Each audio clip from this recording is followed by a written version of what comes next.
Yeah, I mean, I think it's playing out in a couple different ways, and I'll kind of bring it back to kind of the status quo is health insurance, and the status quo is one where if you get hurt, you think that health insurance is screwing you because you're paying these big premiums every month, right?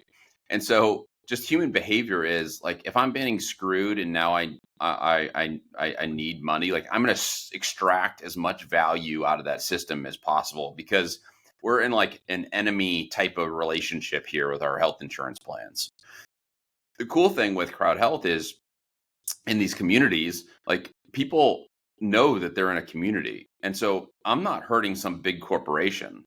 I'm hurting another human being, right? Like if I try to extract as much value out of this, like I'm hurting Case who's in my community and Andy who's in the community. It's not United Healthcare. Like that's just much more difficult to do. So we had a guy with colon cancer, and he's like, he reached out to us. He's like, look, I have colon cancer. I want the absolute best care possible, but I don't want to screw the community. So can you please help me find good prices for the procedures that I need, right? And I'm like, who would ever do that, right? Like typically you're just like throw down an insurance card and be like, I don't really care what it costs, and so people are actually like thinking about the community.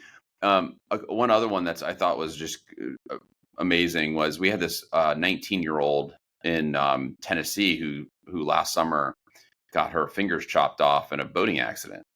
And so, and as you can probably imagine, like tens of thousands of dollars in bills. And so we sent this out to the community. We said, hey, this is what happened.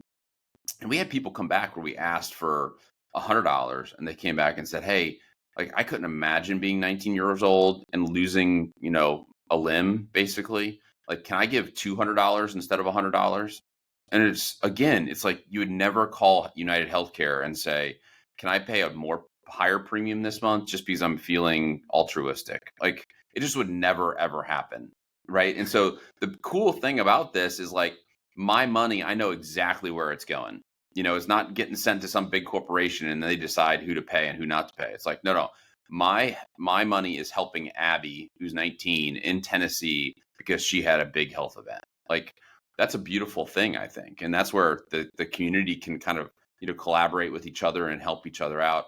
We're trying to build some more tools where, if I help Case can then, say, hey, thank you. Or I can send a note to Case and be like, man, you're in my thoughts and prayers, Case. Like, I hope you get better. Like we're trying to create some back and forth with that within the app. It's on our, dev plan for 2024. So we're trying to get more of that. And if anybody who's listening to this has any great ideas on how to continue to kind of build that community, since it's such an important, part of what we do, I'm all ears. So we're trying the best that we can do to keep that community, even though it's digital. It's a digital community.